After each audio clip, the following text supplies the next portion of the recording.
আপোনালোকে কৰ্ম দুখত কোনে কি তাপত ভুগিছে ভুক্তভোগীসকলেহে জানিব কিন্তু তাপকেইটাৰ সংজ্ঞা কি বুলি দিছে বেদে যে ভগৱানৰ সৃষ্ট তিনিটা তাপ আদি ভৌতিক আদি দৈবিক আধ্যাত্মিক আদি ভৌতিক তাপে আমাৰ দেহ জগত মনৰ জগতখনলৈ কেনেকৈ প্ৰতিক্ৰিয়া কৰে বেদত কৈছে মৃগ পক্ষী মনীষা দেই সৰীসৃপা দেশ ৰাক্ষসে নিৰ্ণং জন্যতে আদি ভৌতিক মৃগ পক্ষী সৰীসৃপ প্ৰাণী সাপ বেম কুমজেলগোৱা ভূত প্ৰেত পিশাচ মানুহ অৰ্থাৎ আপুনি কেতিয়াবা মৰ্নিং ৱাক কৰিবলৈ যাওঁতে কাৰোবাৰ ঘৰৰ কুকুৰটোৱে আহি ঘপকে ভৰিতে কামুৰি দিলে কেতিয়াবা হঠাতে কাৰোবাক কুকুৰে কামুৰে কাৰোবাক মেকুৰী আচুৰে কাৰোবাক বিচাই ডাকে কাৰোবাক কুমজেলেকুৱাই কামুৰে কাৰোবাক সৰ্পই দংশন কৰে কাৰোবাক আকৌ মানুহেই মানুহক মাৰি আঘাত কৰে এই ধৰণে পঞ্চভৌতিক প্ৰাণীৰ দ্বাৰা এই পঞ্চভৌতিক দেহলৈ যিবোৰ দুখ নামি আহে সেই তাপটোক কৈছে আদি ভৌতিক তাপ আদি দৈবিক তাপে আমাৰ জীৱনত দেহ জগতত মনৰ জগতখনত কেনেকৈ প্ৰতিক্ৰিয়া কৰিব বেদত কৈছে শীত উষ্ণ বাতবশ্যাম্বু বিদ্ৰুতাদি সমুদ্ৰম তাপদিজবৰ নিৰ্ণং জন্যতে আদি দৈবিক অতিপাত ঠাণ্ডা অতিপাত গৰম বতাহ ধুমুহা বিজুলী ঢেৰেকনি বানপানী ভূমিকম্প আকস্মিক দুৰ্ঘটনা বজ্ৰপাত এইবিলাকৰ দ্বাৰা হঠাতে কোনেও নভবাকৈ আমাৰ জীৱনলৈ যি দুখ নামি আহে সেইবিলাকক দুখক কৈছে আদি দৈবিক তাপ আৰু আধ্যাত্মিক তাপক দুটা ভাগত বিভক্ত কৰিছে শাৰীৰিক আৰু মানসিক আপোনালোকৰ কাৰোবাৰ শৰীৰত যদি অৰ্শ গুল্ম পিত্ৰ কেঁচুমূৰীয়া মূৰৰ বিষ পেটৰ বিষ দাঁতৰ বিষ কঁকাল বিষ কাৰ কি আছে আৰু আপোনালোকৰ শৰীৰত যদি কাৰোবাৰ বেমাৰ আছে শৰীৰত বেমাৰ থকা মানুহ যিমান সাততলা বিল্ডিঙতে নাথাকক যিমান ধন ধান সম্পত্তিৰ মাজতে নাথাকক তেওঁ কেতিয়াও সুখী হ'ব নোৱাৰে শৰীৰত বেমাৰ থকা মানুহ কেতিয়াও সুখী হ'ব নোৱাৰে এটো আধ্যাত্মিকৰ শাৰীৰিক তাপ মানসিক তাপ ছয় প্ৰকাৰে আহে ক্ষুধা তৃষ্ণা জৰা মৃত্যু শোক মোহ আপুনি ভোকৰ সময়ত এমুঠি খাব নাপালে শৰীৰে কষ্ট পাব পিয়াহত এগিলাচ পানী খাব নাপালে শৰীৰে কষ্ট পাব জৰা এটা সময়ত কিচকিচিয়া চুলি এমাইললৈকে দেখে ৰিং মাৰিলে শুনে কমনীয় দেহা টান টান বস্তু চুবাই যাওঁ বুলিলে যায় খাওঁ বুলিলে খায় কিন্তু কালৰ অতৰ্কিত গতিত যেতিয়া আপোনাৰ কিচকিচিয়া চুলিকেইডাল মৰাপাতৰ দৰে বগা হৈ যাব দৃষ্টিশক্তি যেতিয়া কমি যাব শ্ৰৱণ শক্তি যেতিয়া কমি যাব শৰীৰটো যেতিয়া সুতুৰ পৰিব আপুনি যাওঁ বুলিলে যাওঁ খাওঁ বুলিলে খাওঁ বোলা দেহাটোৰ মুখৰ আগত যেতিয়া জীয়াৰী বোৱাৰী এমুঠি নিদিলে খাবলৈ নোপোৱা হ'ব সেই সময়ত আমি পূৰ্বৰ স্মৃতি ৰোমন্থন কৰি এদিন এনেকে খাইছিলোঁ এনেকে আছিলোঁ এনেকে ফুৰিছিলোঁ এতিয়া বোপাই এয়া মোৰ অৱস্থা এই বুলি পূৰ্বৰ স্মৃতি ৰোমন্থন কৰি মনলৈ যিটো দুখ আহিব সেইটো হৈছে আধ্যাত্মিকৰ মানসিক তাপ আৰু আত্মীয় স্বজন কোনোবা মৰিলে আমি দুখ পাওঁ আমি ভাল পোৱা বস্তু এটা হৰণ ভগন হ'লে দুখ পাওঁ আৰু আমাৰ মৃত্যুৰ ভয়ে সকলোকে ত্ৰস্তমান কৰি ৰাখে আমি সকলোৱে মৰা বুলিলে ভয় কৰোঁ গতিকে যেতিয়ালৈকে আমি এই জন্ম ধাৰণ কৰি থাকিম তেতিয়ালৈকে এইকেইটা দুখৰ পৰা আমি মুক্ত হ'ব নোৱাৰিম সেইকাৰণে নিমি ৰজাক নৱসিদ্ধই কৈছে শুনা ৰাজা যিটো মহামোহে অন্ধ প্ৰায় পুত্ৰ দ্বাৰা দেহতেকে আকুল সদায় কদাচিতো তাসম্বাৰ নুগুচয় ভয় কৃষ্ণ পদাম বুজে যেবে সেৱা নকৰয় আজিৰ দৰে কৃষ্ণ সেৱা ভক্তিৰ আদৰ্শ যদি আমি সমাজত প্ৰচাৰ কৰিব নোৱাৰো আপোনালোকৰ নিমাইজান গাঁৱৰ কোনো মানুহে মৃত্যুৰ ভয়ৰ পৰা মুক্ত হ'ব নোৱাৰিব কৃষ্ণ পদ সেৱাতেকে বুচে ভৱ দুখ আকেশে বুলিয় ৰাজা আত্যন্তিক সুখ যেতিয়া আপুনি কৃষ্ণত ভক্তি কৰিব তেতিয়া সুখীৰো সুখী পৰম সুখী ধনীৰো ধনী পৰম ধনী সম্পদৰো সম্পদ পৰম সম্পদ আনন্দৰো আনন্দ ব্ৰহ্মানন্দ সব বস্তু আপোনাৰ ঘৰলৈ নিজে আহিব আপুনি বিচাৰিব নালাগে আপোনাৰ ঘৰলৈ নিজে বিচাৰি আহিব এইকাৰণে অৰ্জুনক কৈছে অৰ্জুন তোমাক কৰ্মৰ অধিকাৰহে দিছো মোৰ পৰা ফল নিবিচাৰিবা কৰ্মানি অধিকাৰ অস্তি মা ফল কদাচন মোৰ পৰা ফল নিবিচাৰিবা তেতিয়া অৰ্জুনে আপত্তি কৰিছে ফলে যদি বিচাৰিব নালাগে তোমাক আৰাধনা কৰা মোৰ প্ৰয়োজনেই বা কি তেতিয়া কৃষ্ণই হাঁহি পেলাই উত্তৰ দিছে কৃষ্ণই বোলে শুনাত আৰু হেতু মহাবল নুখুজিলে ঈশ্বৰে আপুনি দেন্ত ফল হে অৰ্জুন তুমি মোৰ পৰা ফল বিচাৰিব নালাগে তুমি নুখুজাকে মই তোমাক ফল দিম নুখুজাকে দিয়া নুখুজাকে দিম প্ৰমাণ যেন আতি শিশু চোৱা ভক্ষ নুখুজয় তথাপিতো স্নেহে থাকি মাতৃস্তন দে এটা কেঁচুৱাই গাখীৰ নিবিচাৰিলে বুলি মাকে বিচনাত পেলাই থৈ দিনটো কামতে আসক্ত হৈ নাথাকে কৰ্মৰ মাজৰ পৰাই নিজৰ পুত্ৰ স্নেহত আপ্লুত হৈ এগৰাকী মাতৃয়ে যেনেকৈ নিজৰ সন্তানক স্তনদান দিয়ে ময়ো ভক্তসকলৰ যথা কৰ্ম তথা ফল দিম তুমি মাত্ৰ কৰ্ম নিৰ্বাচন কৰিবলৈ শিকিবা কৰ্ম কি বেদে যাকো বিহি আছে তাকে বোলে কৰ্ম বেদবিহিত কৰ্ম কৰিবা বেদে কি বিহিছে ঈশ্বৰৰ অৰ্থে যিটো কৰে তাকে বোলে কৰ্ম আজি এইটো 4 দিনীয়া কাৰ্যসূচী এইটো বেদবিহিত কৰ্ম আপোনালোকৰ গাঁৱৰ মানুহে কৰিছে কাৰণ ইমান বিলাক আত্মাক এতিয়া 4টা দিনত ঈশ্বৰৰ কথা শুনাই দিব ঈশ্বৰৰ লীলামালা দেখুৱাই দিব গতিকে যিটো চালে যিটো শুনিলে আমাৰ জন্ম জন্মান্তৰ কাৰণে পুণ্য হ'ব গতিকে যিমানে কৃষ্ণক দিয়ে সেইকে অক্ষয় ইহাক নিবাক একো জনে নপাৰে আপোনালোকে যিমান পাৰে সোনকালে আহি ঈশ্বৰৰ কথা শুনিবৰ কাৰণে যত্ন কৰক সিমানে বেছি পুণ্য হৈ যাব গতিকে এইটো পুণ্য কোনেও নিব নোৱাৰে আন কৰ্মে লগাইলে যতে কহিও হুৱে বৃথা জনমো বৃথা হুৱে নুশুনয় কৃষ্ণ কথা আপুনি ঈশ্বৰৰ কথা নুশুনি আন কামত লাগি থাকিলে আপোনাৰ জীৱনটো বৃথা হৈ যাব মানুহৰ জন্ম পাই আকৌ আপুনি গছ লতালৈ গুচি যাব লাগিব এই তথ্য বেদে দি আছে গতিকে আমি এই কথাবিলাক ভাগৱতৰ পৰা বুটলি ল'ব লাগিব বেদে যাক নিষেধ দিছে সেইটো অকৰ্ম বেদে যিটো নিষেধ কৰিছে কি নিষেধ কৰিছে যে যত দেখা ভূত প্ৰাণী সবাহকে বিষ্ণু মানি হিংসা এৰি কৰা উপকাৰ মই সবতে আছো দেই কুকুৰৰ চিগাৰ লৈ গদৰ ভৰু আত্মাৰাম দেহটোহে কুকুৰ মেকুৰী আত্মাৰ কুকুৰ মেকুৰী নাই কৰ্ম ফলেহে কুকুৰ মেকুৰী হৈছে গতিকে তাত তোমালোকৰ হাত নাই আমাক এতিয়া মানুহৰ জন্ম দি পেলাই নিমাই জান গাঁৱত বসবাস কৰি ৰাখিছে ভগৱানে কি বিচাৰিছে তোমালোকক নিমাই জান গাঁৱত মই জন্ম দিছো গাঁওখনৰ সকলো মানুহ মিলা প্ৰীতিয়ে থাকিবা মৰম চেনেহে থাকিবা একতা দোলেৰে বান খাই থাকিবা গতিকে তাৰ কাৰণে আমাক জীৱশ্ৰেষ্ঠ মানুহৰ জন্ম দিছে আমি মানুহৰ জন্ম পাই পেলাই যদি স্বামী স্ত্ৰীৰ মাজত কাজিয়া কৰি থাকো ককাই ভাইৰ মাজত কাজিয়া কৰি থাকো শাহু বোৱাৰীৰ মাজত কাজিয়া কৰি থাকো সীমা ঘৰীয়াৰ লগত কাজিয়া কৰি থাকো তেতিয়াহ'লে ভগৱন্তৰ ওপৰৰ পৰা হাঁহি হাঁহি কৈ থাকে তোমালোকক মানুহৰ জন্ম দিছিলো মিলা প্ৰীতিয়ে থাকিবৰ কাৰণে তোমালোকে জ্ঞাতি হিংসা কৰা কুকুৰৰ দৰে কাজিয়া কৰি আছা এইবাৰ তোমালোকক একেবাৰে জেগালৈ পঠিয়াই দিম যিমান কৰা কৰি থাকিবা কাৰোবাৰ যদি কাজিয়া কৰা স্বভাৱ আছে আজিৰ পৰা এৰিব দেই শাহু বোৱাৰীয়ে কাজিয়া কৰিব পাৰিব দুইজনী কুকুৰৰ জন্ম ল'ব লাগিব না ভুক্তং ক্ষতে কৰ্ম কল্প কৌটি শৰ্তে অপি অবশ্যমেব ভুক্তইবম কীট কৰ্ম শুভাশুভম যিটো কথা নজনাৰ কাৰণে ধৃতৰাষ্ট্ৰই কৃষ্ণক প্ৰশ্ন কৰিছিল বোপা কৃষ্ণ মই 100 জন্মত কোনো পাপ কাম কৰা মনত নাই তথাপিতো মই এই জন্মত অন্ধ হৈ জন্ম ল'ব লগা হ'ল আৰু মোৰ জীৱনটোতে 100টা পুত্ৰৰ মৃত্যুৰ যন্ত্ৰণা শুনিব লগা হ'ল ইয়াৰ কাৰণ কি তেতিয়া কৃষ্ণই হাঁহি পেলাই কৈছিল পেহাদেউ তুমি 100 জন্মলৈকে ক'ব পাৰা মই 100 জন্মলৈকে ক'ব পাৰো আদ্যবদী আগৰ জন্মটো বোলে সেইটো ক'ব নোৱাৰো তাৰমানে আমাৰ পুণ্যৰ এটা পৰিসীমা আছে যে আপুনি যিমান পুণ্য বেছি আনিব সিমান আপুনি বেছি দূৰদৰ্শী বেছি ক্ষমাশীল বেছি ধৈৰ্যশীল আপোনাৰ গুণ থাকিব আপোনালোকৰ ঘৰখনৰ পৰিয়ালতে আপোনালোকে এইটো বেদৰ নীতিটো পৰীক্ষা কৰি চাব পাৰে যে আপোনালোকৰ ঘৰখনৰ কিবা সমস্যা আহিলে কোনে ধৈৰ্য ধৰিব পাৰে কোনে বহুত দূৰলৈকে চিন্তা কৰিব পাৰে কোনে ক্ষমা কৰিব পাৰে যিজন মানুহৰ গাত ধৈৰ্য গুণ আছে ক্ষমা গুণ আছে সহনশীলতা গুণ আছে সেইখন ঘৰখনৰ ভিতৰত সেইজন আটাইতকৈ বেছি পুণ্যৱান আৰু যাৰ অলপতে খং উঠে অলপতে জেদ আহে অলপতে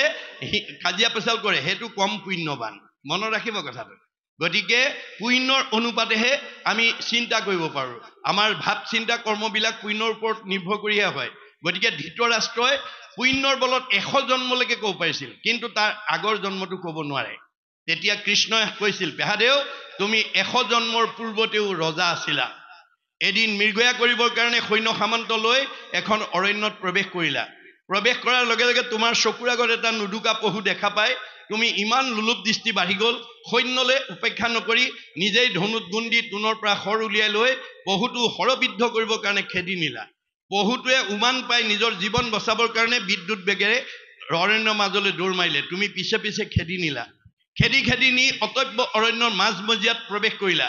শীতকাল আছিল বেলি ডুবিল অন্ধকাৰ হ'ল তুমি পহু মাৰিব নোৱাৰিলা বাট পথু হেৰুৱালা লগৰ সৈন্যসকল বহুত দূৰতে এৰি থৈ আহিলা অৱশেষত উপায়ন্তৰ হৈ সন্মুখত এজোপা বৰগছ দেখা পাই তাৰ তলতে গৈ কপি কপি বহিলা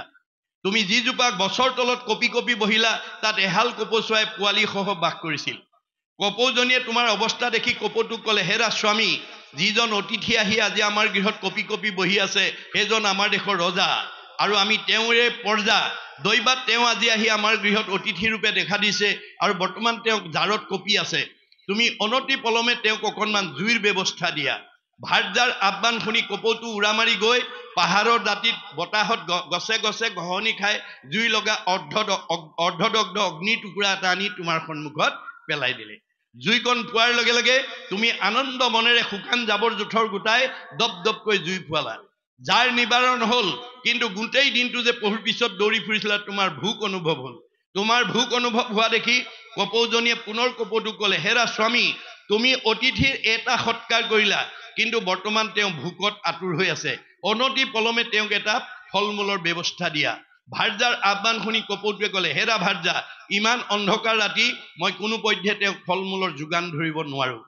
তেতিয়া ভাৰ্যাই ক'লে, তেনেহ'লে স্বামী, তুমি এই পোৱালীকেইটাৰ তত্বাৱধান ল'বা, মই নিজৰ জীৱন বিসৰ্জন দি হ'লেও অতিথিৰ সৎকাৰ কৰোঁ। এই বুলি তেওঁ মৃত্যুৰ ফালে আগবাঢ়ি আহোঁতে কপৌটোৱে বাধা দি ক'লে, ৰ'বা ৰ'বা ভাৰ্যা,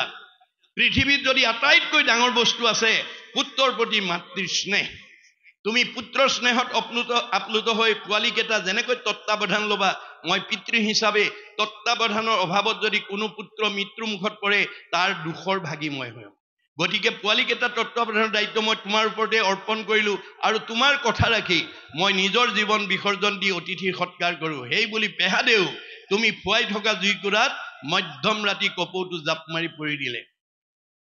লগে লগে তুমি থাপ মাৰি ডৌকাত ধৰি উঠাই আনি মনতে ভাবিলা, ইমান মধ্যম ৰাতি যেতিয়া এটা কপৌ চৰাই পৰিছে, ইয়াত নিশ্চয় আৰু বহুত কপৌ চৰাই আছে। তোমাৰ পুনৰ বিয়াত সুলভ মনোভাৱটো জাগ্ৰত হৈ গ'ল আৰু মনতে ভাবিলা, ইয়াক যদি এৰি দিয়া যায় ই পলাব।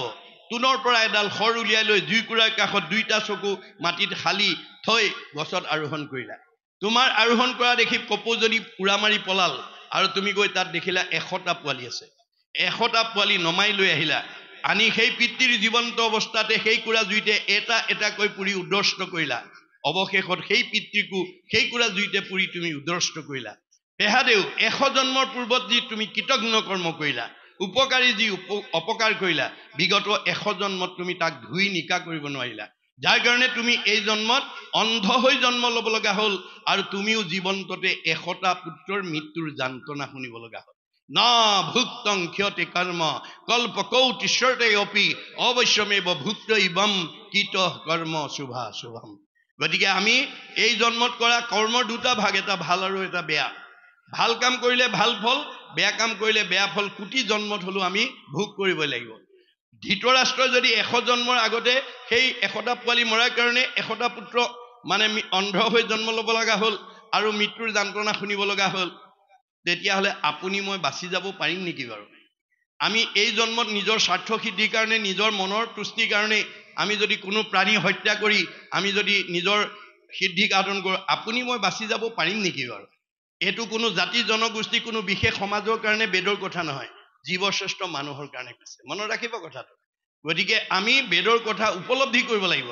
উপলব্ধিয়ে জীৱনলৈ সংস্কাৰ আনে, যাৰ উপলব্ধি নাই তাৰ কোনো সংস্কাৰ নাই। গতিকে সি অহা যোৱা কৰিয়ে থাকিব লাগিব। সেইকাৰণে ভাগৱত শুনিবলৈ আহিব লাগে। এতিয়া কৈছে যে কৃষ্ণৰ কীৰ্তন মাত্ৰ কৰোক প্ৰবন্ধ, চিন্দি যাই এতেকে সকলে কৰ্মবন্ধ। পূৰ্ব জন্মৰ যি কৰ্মবন্ধ লাগি আহিছিল বাসনা,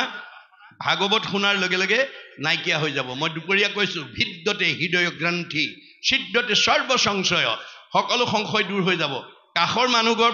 সুখত আছে, আপুনি দুখত আছে, কিয় হৈছে সেইটো আপুনি বুজি পাব, ভাগৱত শুনিলে বুজি পাব। গতিকে বুজি পালে আমি কাকো হিংসা কৰা ভাৱটো আমাৰ মনলৈ নাহে। গতিকে আমি তেতিয়া সেই ধনী মানুহজনৰ আদৰ্শ অনুকৰণ কৰিম, তেওঁলোকে কেনেকৈ কৰ্ম কৰি আগবাঢ়ি গৈছে, আপুনিও মানে সেই আদৰ্শ অনুকৰণ কৰিব। কিন্তু যদি ভাগৱত শুনা নাই, হিংসা কৰিব। আমাৰ বহুত মানুহে হিংসা কৰে, আনৰ হোৱা দেখিব নোৱাৰে। হিংসা কৰিব পাৰিব, কিন্তু আপোনাৰ পাপ হ'ব, আৰু পাপ হোৱাৰ লগে লগে আপোনাৰ আৰু দুখ জীৱনলৈ নামি আহিব আৰু আয়ুস কাটি দিব। আনক হিংসা কৰা মানুহে কেতিয়াও 100 বছৰ ভোগ কৰিবলৈ নাপায়, মনত ৰাখিব কথাটো। এই কথা আমাক কৈছে।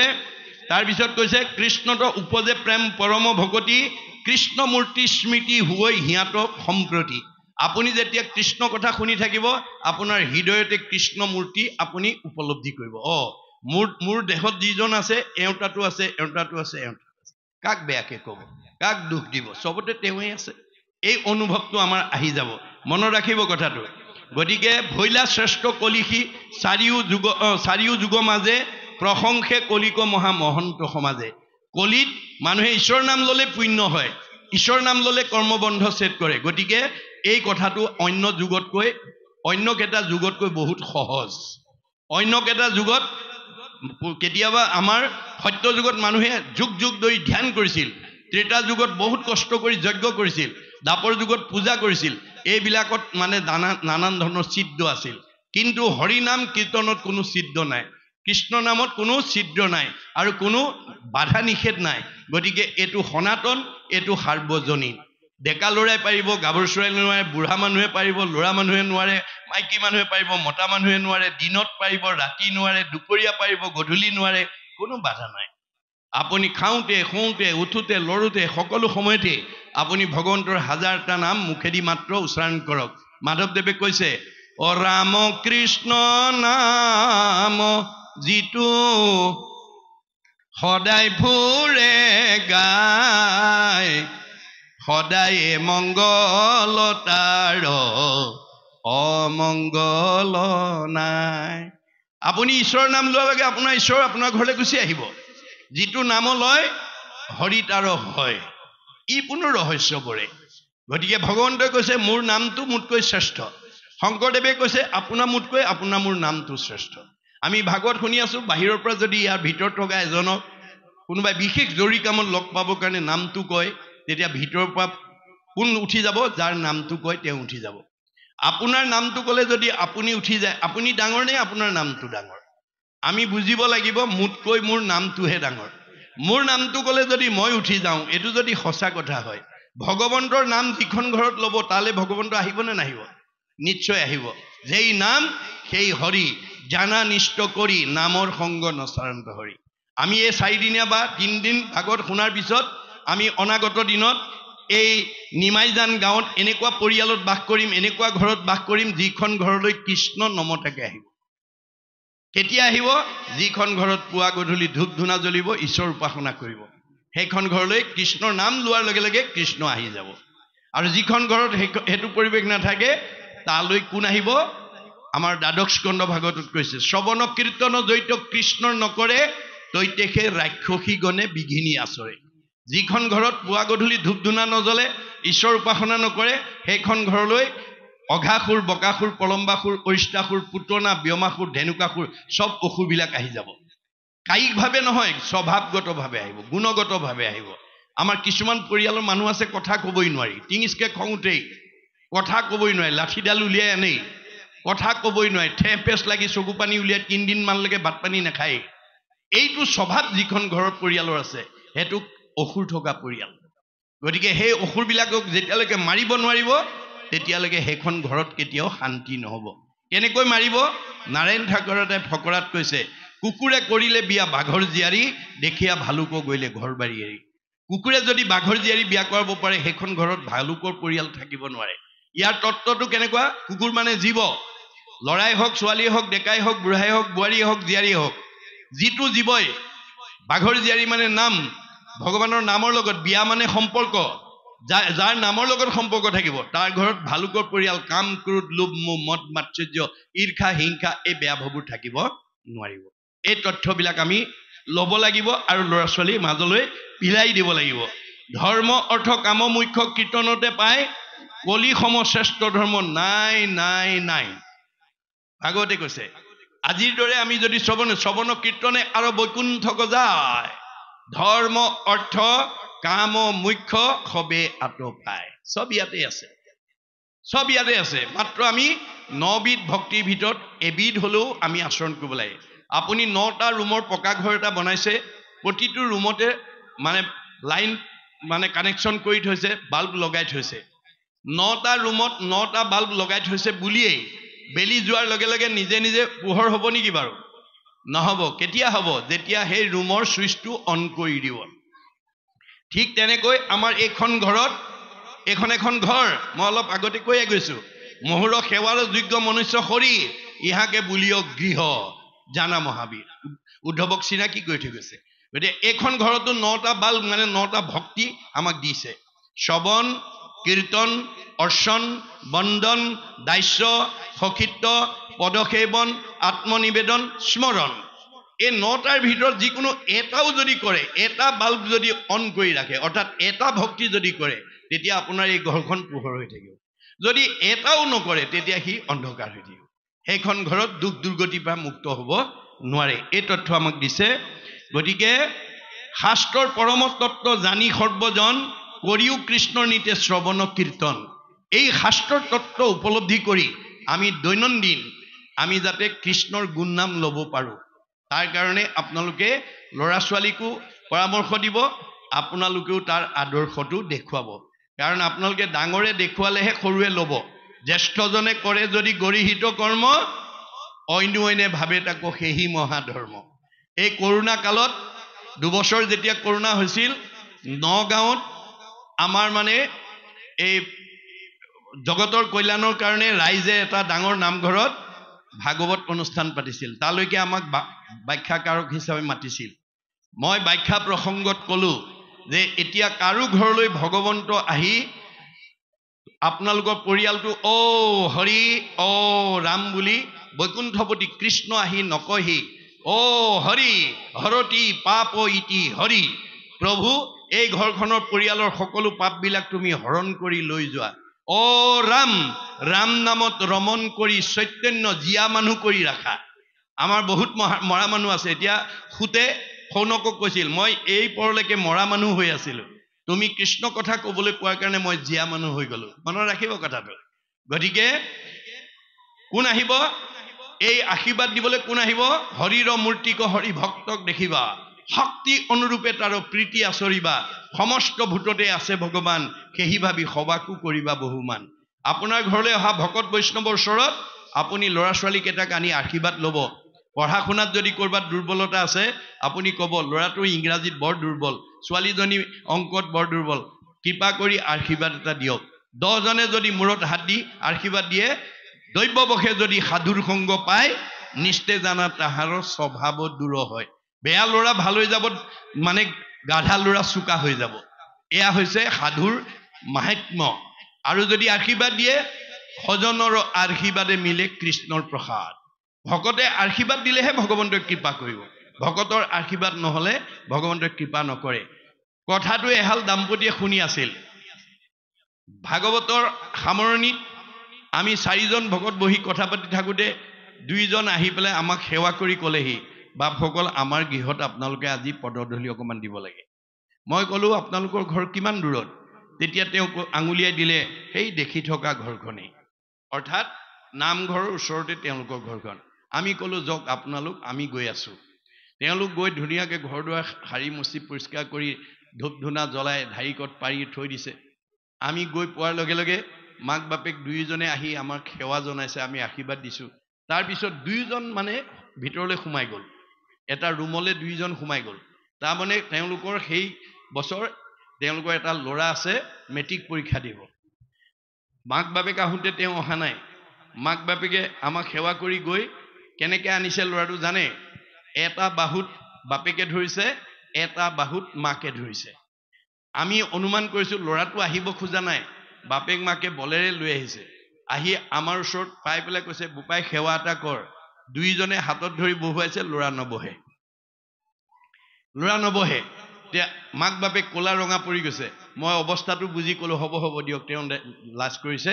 মূৰত হাতটো দি তোমাক ঈশ্বৰে কৃপা কৰি পৰীক্ষা ভালকৈ পঢ়িবা বুলি ক'লোঁ ল'ৰাটো লাহেকৈ গুচি গ'ল ৰুমলৈ আমি বাটত আহি আলোচনা কৰিছোঁ ইয়াৰ কাৰণে দায়ী কোন আমাৰ ভাগৱতে কৈছে জ্যেষ্ঠজনে কৰে যদি গৰিহিত কৰ্ম অন্যনে ভাবে তাকো সেহি মহাধৰ্ম মাক বাপেকে কোনোদিন সেই ল'ৰাটোক সৰুৰ পৰা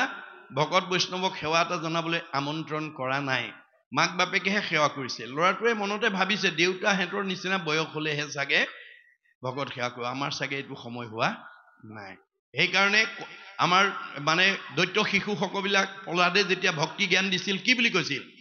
হেন জানি শিশু হ'ব এৰা আন কৰ্ম ধৰিও কুমাৰ কালে ভাগৱতৰ ধৰ্ম আপুনি ভক্তি ধৰ্মৰ শিক্ষা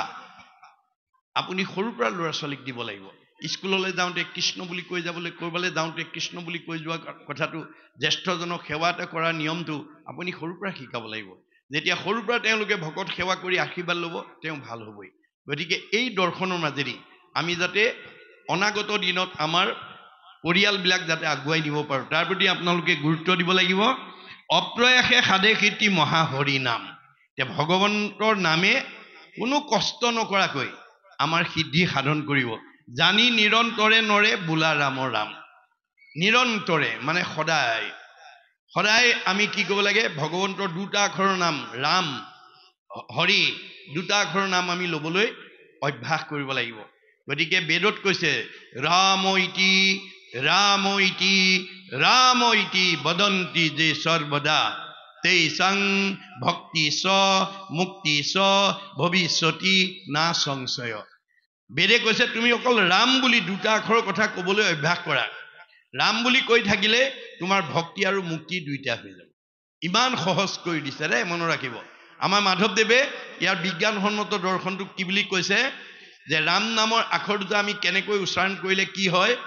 ৰা শব্দক উচ্চাৰণতে ৰাম ৰাম ৰাম ৰাম ৰাম মুখহন্তে বাজ হুয়া পলাই পাপ মানে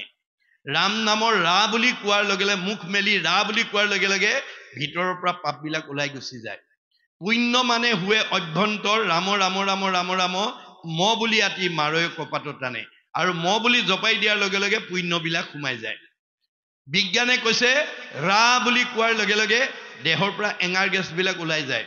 আৰু ম বুলি জপাই দিয়াৰ লগে লগে অক্সিজেন গেছ সোমাই যায় আপুনি দিনটোত যিমান ৰাম নাম উচ্চাৰণ কৰি দেহৰ পৰা এঙাৰ গেছ উলিয়াই অক্সিজেন ভৰাব পাৰিব সিমানেই বাতবিক নাইকিয়া হ'ব হজমি শক্তি বাঢ়িব মন আনন্দিত হ'ব বন্ধা নাৰীয়ে পুত্ৰ পোৱাৰ যোগ্যতা লাভ কৰিব মুকং কৰোতি বাসলং পংগুলং হেতে গিৰিং যৎ কৃপা তমহং বন্দে পৰমানন্দ মাধৱম ভগৱানে কৈছে মোৰ কৃপা হলে বুবাই কথা ক'ব পাৰিব মোৰ কৃপা হলে খুৰাই পৰ্বত বগাব পাৰিব মোৰ কৃপা হলে অন্ধই চকুৰে দেখিব মোৰ কৃপা হলে বন্ধা নাৰীয়ে পুত্ৰ নাপাব কিয় মাত্ৰ আমাৰ বিশ্বাস লাগিব গতিকে ইয়াৰ প্ৰতিটো কথা যাতে আমি বিশ্বাসেৰে ল'ব পাৰোঁ তাৰ প্ৰতি আমি গুৰুত্ব দিব লাগিব